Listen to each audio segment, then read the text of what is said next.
কংগ্ৰেছৰ অনুমোদন সাপেক্ষে আমাৰ টিকেট দিয়া হৈছে। এতিয়া ব্লক কংগ্ৰেছৰ কোনো ধৰণৰ অনুমোদন নোহোৱাকৈ আমি টিকেট দিয়া নাই। এই কথাবিলাক আমি বাৰে বাৰে হেৰি কৰা নাই। তথাপিতো আমি আহ্বান জনাইছোঁ যে আমাৰ যদি ক'ৰবাত কিবা খামখেয়ালি আছে সেইটো ঊৰ্ধ্বতন কৰ্তৃপক্ষই চিন্তা চৰ্চা কৰিব।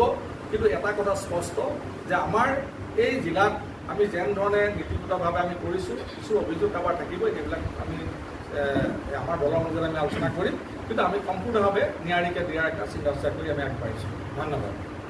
গোটেই অসামাজিক কামত জড়িত। তেওঁ ঘৰত 3-4 ডেট হৈছে পুলিচৰ পৰা। তেওঁ একচুৱেলি সঁচা কথা ক'বলৈ গ'লে আমাৰ নগাঁৱৰ সমষ্টিৰ বিধায়কগৰাকী বুকত নাম লিখাবৰ কাৰণে এতিয়া এছামে দাদুল বৰকাকতি বদনাম কৰিবলৈ উঠিবই লাগিছে যে কেনেধৰণে বিধায়কগৰাকী বুকত নাম সোমাম। সেইকাৰণে এতিয়া সমাজৰ উশৃংখলিত ব্যক্তিসকলে এতিয়া মোক আক্ৰমণ কৰাত লাগিছে যে কেনেধৰণে বিধায়কগৰাকী বুকত তেওঁলোকে নামটো লিখাব পাৰে। আমি 100% নকওঁ, 90%ই আমাৰ সদস্য দিবলৈ আমি সক্ষম হৈছোঁ। কিন্তু দুৰ্ভাগ্যৰ বিষয় আপোনালোকে অলৰেডি অৱগত যে যোৱা 3 তাৰিখৰ পৰা 11 তাৰিখলৈকে যিখিনি প্ৰক্ৰিয়া আমাৰ বিৰোধী পক্ষ বিজেপি দলে আমাৰ কৰ্মীসকলৰ ওপৰত কৰিলে, অত্যাচাৰ কৰিলে, সেই কথাখিনি আগতেও কৈছোঁ।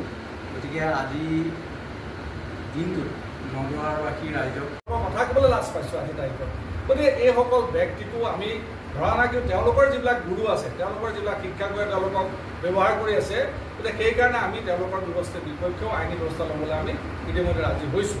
গতিকে সন্মানীয় সাংবাদিক বন্ধুসকল, আমাৰ নগাঁৱৰ সমষ্টিৰ এই যিটো বাতাবৰণ, যিটো কথা বতৰা এতিয়া বেলেগ ফালে লৈ যোৱাৰ এটা চিন্তা চৰ্চা কৰিছে আৰু মোক সামাজিকভাৱে হেয় প্ৰতিপন্ন কৰিবলৈ যথেষ্ট চেষ্টা কৰা হৈছে।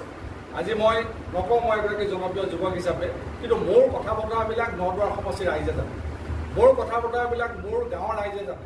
গতিকে তেওঁলোকে মোৰ